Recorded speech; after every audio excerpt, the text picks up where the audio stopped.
एक बार क्या हुआ, प्रहलाद महाराज अपने घर आए। तो प्रहलाद महाराज घर आए तो उन्होंने हिरण्यकशिपु को, अपने पिता को जो सिंहासन में बैठे हुए थे, उनको प्रणाम किया। तो जैसे उन्होंने प्रणाम किया तो हिरण्यकशिपु ने उनको उठा के अपने गोद में बिठा लिया। जैसे नॉर्मली पिता अपने बच्चे को उठाकर प्रेम करता है, वैसे ही उन्होंने भी किया। तो उठाकर बिठाया और फिर जैसे एक जिज्ञासा होती है हर पिता के मन में जानने की कि मैंने अपने बच्चे के लिए इतने अच्छे शिक्षक चुने हैं, इतना अच्छा स्कूल चुना है, तो वो पूछते हैं कि आपको यहाँ पे कौन सा सब्जेक्ट सबसे अच्छा लगता है। तो प्रहलाद महाराज ने क्या जवाब दिया, वो सिर्फ 5 साल के एक बालक थे, उन्होंने जवाब दिया कि वन में जाकर कृष्ण की भक्ति करना ही सबसे अच्छा है। तो उनको ऐसा जवाब की उम्मीद नहीं थी। उन्होंने सोचा कि ये तो छोटा बच्चा है, ये पता नहीं कहाँ से सुनकर ऐसे बोल रहा है। ये सुनकर हिरण्यकशिपु बहुत ज़ोर से हंसने लगे और उनको लगा कि लगता है गुरुकुल में आकर कोई बाहर का इनको सिखा गया है।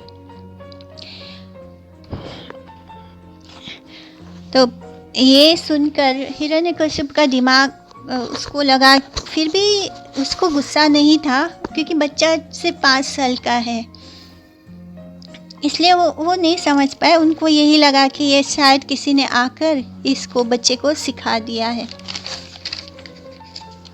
प्रहलाद उवाच तत्साधु मन्ये रावर्या देहिनां सदा समुद्विग्न धियम असद्ग्रहात् हित्वात्मा पातम गृहम अंधकूपम वनम गतो यद धरीम आश्रयता। तो ये वो श्लोक है जो प्रहलाद महाराज ने बोला है। वो कहते हैं जिन्होंने ये शरीर ग्रहण किया है वो एक अंधेरे कुएं में जो बिना जल का है, इसमें देहात्मा गिरा हुआ है और जो बिल्कुल डरा हुआ है, एंग्जाइटी से भरा हुआ है, बस भुगत रहा है, सफरिंग कर रहा है। इसलिए मनुष्य को घर छोड़कर वन चले जाना चाहिए और कृष्ण भक्ति में लीन हो जाना चाहिए और हरि की शरण ले लेनी चाहिए। अब ये तो कोई एक बच्चे से उम्मीद नहीं करेगा कि कोई बच्चा ऐसे जवाब देगा अगर उसे ये पूछा जाए कि बताओ तुम्हारे स्कूल में तुम्हें सबसे अच्छा सब्जेक्ट क्या लगता है। तो ये इतनी गहरी बात उन्होंने बोली है। देह बुद्धि वाले लोग जो देह को स्वयं मानते हैं उनको हम गृह मेधी कहते हैं। गृह मेधी जो घर के लाइफ से जुड़े होते हैं। गृह का अर्थ होता है स्त्री। स्त्री कैसे? गृह का असली अर्थ स्त्री होता है क्योंकि स्त्री होगी तो घर होगा, स्त्री नहीं है तो इंसान कहीं भी रह लेता है, उसको घर की ज़रूरत नहीं पड़ती। इसलिए गृह का मतलब होता है स्त्री। और आत्मा का पतन है जो गृह है, क्योंकि स्त्री, पुत्र, रिश्ते, संपत्ति, ये सब क्या है? ये सब हमें बंधन में बांधने वाले हैं। अगर स्त्री आएगी तो बच्चा भी आएगा, बच्चा आएगा तो हमें उसका भरण पोषण में देखना पड़ेगा। उसकी मीठी मीठी बातें सुनकर हम भगवान को तो वैसे भी भूल ही जाते हैं। जो घर गृहस्थी में होते हैं वो बहुत ज़्यादा भगवान के प्रति नहीं, अपने परिवार के प्रति ज़्यादा उनका संबंध होता है, उनका रिश्ता होता है। इसलिए प्रहलाद महाराज ने कहा कि ये संसार एक रिजेक्टेड वेल की तरह है, यानी अंधा कूप है, कुआं है, अंधा कुआं, जिसको लोग अबैंडन कर देते हैं। अगर किसी कुएं में पानी ना हो तो उसको छोड़ दिया जाता है, तो उसके आसपास झाड़ियाँ उगाती है और ऊंचे ऊंचे घास उगाते हैं। तो अगर कोई पशु वहाँ चरने जाएगा, घास चरने, तो वो उसको पता ही नहीं चलेगा कि इधर कुआं है और उसमें गिर जाएगा। और अगर कोई उस कुएं में गिर गया तो उसको कौन निकाल सकता है? कोई बाहर से आएगा तभी वो बाहर निकलेगा, अपने आप तो वो उसके अंदर से बाहर नहीं निकल सकता। हम देखते हैं कि लोग हमेशा हरे कृष्णा वालों को कहते हैं कि ये लोग क्यों सड़क पर घूमते हैं, मंदिर छोड़कर बाहर घूम के लोगों को क्यों गीता बेचते हैं, क्यों बार बार उनके पीछे पड़ के उनको गीता खरीदने के लिए बोलते हैं, क्यों बोलते हैं कि ये कोर्स करो, कृष्ण की ओर कोर्स करो। हम हमेशा देखते हैं कि सब इस बात को लेकर बहुत शिकायतें करते हैं। पर आप लोग सोचिए, अगर कोई बंदा कुएं में गिर चुका है, अगर लोग घर के अंदर, घर ही एक कुआं के समान है। यहाँ पे प्रहलाद महाराज खुद बोल रहे हैं कि घर हमारा कुएं के समान है, एक रिजेक्टेड अंधकूप है जिसके अंदर हम कितनी गहराई से गिरे हुए हैं। तो ऐसे लोगों के पास जाकर उनको बाहर निकालना पड़ेगा। वो अपने आप तो मंदिर नहीं आ पाएंगे उस कुएं में से बाहर निकलकर, इसलिए उनको भगवान तक लाने के लिए प्रीचर्स को खुद उनके पास जाना पड़ता है।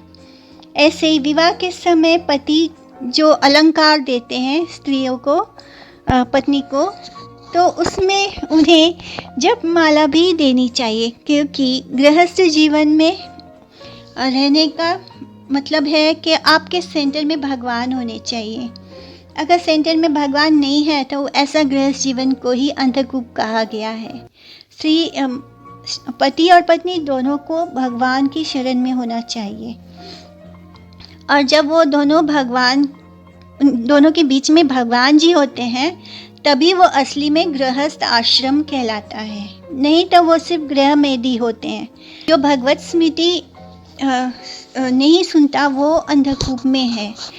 तो प्रहलाद महाराज जैसे ज्ञानी ये सब कहते हैं कि ये सब एक कम्प्लीटली मटेरियलिस्टिक वर्ल्ड है, एक असुर से कह रहे हैं वो।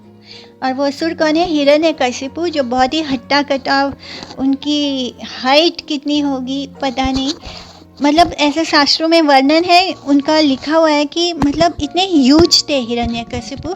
ऐसे राजा को प्रहलाद महाराज इस ज्ञान की बात बता रहे हैं जो कि पूरी तरह मटेरियलिस्टिक है। इसलिए प्रहलाद महाराज ने कहा कि नश्वर वस्तु टिक नहीं पाती है, इसलिए घर छोड़कर भक्ति करें।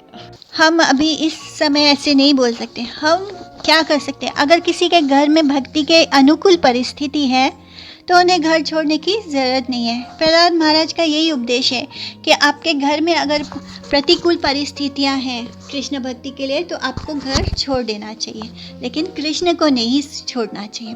तो ये सुनकर हिरण्यकशिपु बहुत ज़ोर से हंस पड़ता है। वो समझता है कि बच्चे को किसी ने कुछ सिखा दिया है, उसको सीरियसली नहीं लेता प्रहलाद महाराज को। वो समझता है कि गुरुकुल में कोई वैष्णव आ गया है वेश बदलकर और उसने ये सब सिखा दिया है। वो संत और अमार्क को बुलाता है और उनको थोड़ा बोलता है कि इस बच्चे का ध्यान रखो, लगता है कोई गुरुकुल में आकर कुछ सिखा गया है, इस बच्चे को बहला फुसला कर जानने की कोशिश करो कि आखिर ऐसा किसने किया है। फिर संत और अमार्का ने प्रहलाद वापस ले जाते हैं उसे गुरुकुल में, और फिर वहाँ वो प्रहलाद महाराज से पूछते हैं, वत्स प्रहलाद भद्रम ते सत्यम कथाया मां मिशा बालनति कुतस्तुभ्यम ऐसा बुद्धि विपर्याः। वो बोलते हैं, प्रिय पुत्र प्रहलाद, आपको सारी शांति और सौभाग्य प्राप्त हो, क्योंकि राजा का पुत्र है तो उसको अच्छे से ही बोलना पड़ेगा, तो वो पहले उसको आशीर्वाद देते हैं। फिर बोलते हैं, कृपा करके झूठ मत बोलना, बस सच बोलो। ये जो बाकी के लड़के हैं वो आपके जैसे नहीं हैं, वो तुम्हारी तरह कुछ और नहीं बोलते। यहाँ तो कोई आया भी नहीं था, फिर तुमने ये सब कुछ कहाँ से सीखा? तुम्हारी बुद्धि इतनी खराब कैसे हो गई? तो जब प्रहलाद महाराज को ये सवाल पूछा जाता है तो वो क्या बोलते हैं? वो बोलते हैं, जब भगवान की भक्ति से प्रसन्न मैं और मेरा की धारणा तब चली जाती है। जब हम भगवान की भक्ति से बहुत प्रसन्न, भगवान हमारी भक्ति से प्रसन्न होते हैं, तब हमारे भीतर जो मैं और मेरा की धारणा होती है वो चली जाती है। ये जो मैं और मेरा है ये पशु बुद्धि है। ये जो पशु बुद्धि है ये भगवान की भक्ति से मिट जाती है, ख़त्म हो जाती है। जीव समझता है कि जीव को ये समझ आ जाती है, बुद्धि आ जाती है कि वो भगवान का सर्वेंट है, उनका दास है। इसलिए हम सब भगवान के दास हैं और हम एक दूसरे से अलग नहीं है। ना कोई कुछ तेरा है ना कुछ मेरा है, हम सब का है और हम सब एक दूसरे से अलग नहीं है। तो ये सुनकर अमरका का और सन का दिमाग थोड़ा ख़राब हो जाता है। वो सोचते हैं हम इसको क्या पूछ रहे हैं और ये क्या जवाब दे रहा है। तो आप ऐसे सोच सकते हैं कि विष्णु आपका शत्रु है, ऐसे बोलते हैं प्रहलाद महाराज, और मैं उनकी तरफ से बोल रहा हूँ, बट उस विष्णु ने मुझ पर कृपा की है। वो उनकी तरफ से बोल रहा है कि आपको ऐसे लग रहा है कि विष्णु आपका शत्रु है, लेकिन मेरे लिए नहीं है, मुझ पर तो भगवान ने कृपा की है। वो बोलते हैं, ओ ब्राह्मणस, ओ मेरे गुरुजन, मेरे टीचर, जैसे लोहा चुंबक की तरफ आकर्षित होकर उसकी तरफ खींचा चला जाता है, वैसे ही मेरी बुद्धि भी मेरी भावना को उस परम शक्तिमान ने बदल दिया है। मुझे पता चल गया है कि मैं शरीर नहीं हूँ, इसलिए मैं उस सुदर्शन चक्रधारी की तरफ आकर्षित हो गया हूँ। इसमें मैं कुछ भी नहीं कर सकता हूँ। ये सुनकर दोनों शुक्राचार्य के बेटे बहुत गुस्सा हो गए, क्योंकि वो हिरण्यकशिपु के नौकर हैं। उनको लगा कि अगर ये बच्चा इसी तरह बोलता रहा तो हिरण्यकशिपु हमको छोड़ेगा नहीं। वो सोचेगा कि हमने इसके पुत्र को ये सब कुछ सिखाया। राजा का पुत्र है, इसलिए वो प्रहलाद महाराज के साथ भी बुरा व्यवहार नहीं कर पा रहे थे, लेकिन फिर वो एक छड़ी लेकर उसको डराते हैं, धमकाते हैं, जैसे हम छोटे बच्चों के साथ करते हैं। वो समझते हैं कि अगर इस बच्चे को नहीं डराया धमकाया गया तो ये हमको फंसा देगा और ये राजा हमें तो सीधा मार ही देगा। तो उसको बोलते हैं ये कुल का अंगारस्य है, यानी अपने ही कुल का नाश करने वाला है, दुर्बुद्धि है, बुरी बुद्धि वाला है। अब ये ऐसे नहीं मानेगा, इसलिए उसको चौथे प्रकार की पॉलिटिकल डिप्लोमेसी से यूज़ करना पड़ेगा, यानी कूटनीति यूज़ करनी पड़ेगी। तो फिर वो कहते हैं प्रहलाद, हम जो असुर हैं वो अपने आप को बोलते हैं कि हम चंदन के पेड़ हैं, यानी असुर लोग चंदन के पेड़ हैं, और उसके बीच में ये जो प्रहलाद है ये कांटों का पेड़ के समान है। तो ये हमें काटने की कोशिश कर रहा है। जो कुल्हाड़ी होती है वो कांटों के पेड़ की लकड़ी से बनी होती है, तो ये जो प्रहलाद है कांटों के पेड़ की लकड़ी का, कुल्हाड़ी का लकड़ी है, और ये विष्णु बनकर हमें काटने की कोशिश कर रहा है। हम चंदन जैसे लोग असुरों को काटना चाहता है विष्णु की कुल्हाड़ी से। ये इसके कारण हमारे कुल का नाश हो जाएगा। वो दुर्बुद्धि कौन है? प्रहलाद महाराज नहीं, ये असुर हैं जो ऐसे बोल रहे हैं। इस तरह इन्होंने 5 साल के प्रहलाद को खूब डराया और धमकाया, और फिर उनको लगा कि हाँ अब तो इतना डरा दिया है, धमका दिया है, अब ये डर गया होगा बच्चा, अब ये कुछ नहीं करेगा। और फिर उसकी शिक्षा वापस से पहले की तरह प्रारंभ कर देते हैं। अब सांड और अमारिका दोनों बहुत ही कॉन्फिडेंट है कि इन्होंने बच्चे को तो अब डरा दिया है, अब जो हम पढ़ाएंगे ये वही सीखेगा। तो ये उसको वापस से पॉलिटिकल नॉलेज देते हैं और बहुत अच्छी तरह से उसको सुसज्जित कर देते हैं, यानी पॉलिटिकल नॉलेज में। और फिर एक बार वो वापस अच्छे से पढ़ा लिखा कर प्रहलाद महाराज भी बहुत बुद्धिमान थे। जो कुछ भी वो लोग पढ़ाते थे वो उसको बिल्कुल उसी तरह उनके सामने बोल देते थे। उनको पता था इनके सामने अगर मैंने कुछ भी उल्टा सीधा बोला तो ये मेरे अगेंस्ट चले जाएंगे। तो इसलिए वो बुद्धि से काम कर रहे थे। वो उनके गुरु जो सिखा रहे थे वो उनके सामने बोल देते थे।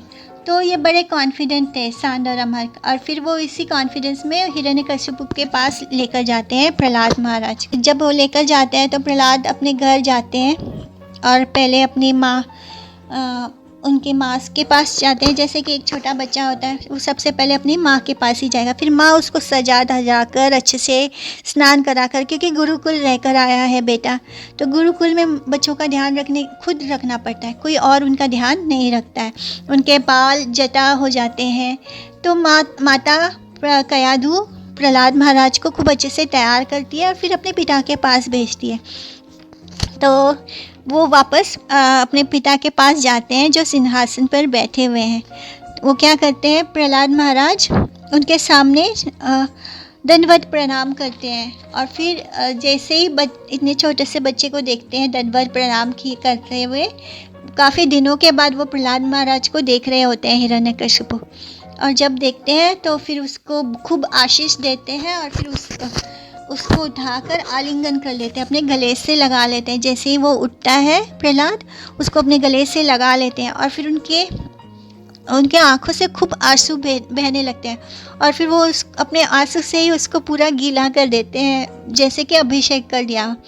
और फिर अपने लैप पर बिठाकर, अपनी गोद में बिठाकर पूछते हैं कि तुमने अपने टीचर्स से जो इतने दिनों में जो सुना है वो रिपीट करो और बताओ कि क्या सबसे श्रेष्ठ ज्ञान है। पिछली बार पूछा था क्या सबसे अच्छा सब्जेक्ट तुम्हें लगता है, और इस बार पूछा कि क्या श्रेष्ठ ज्ञान है।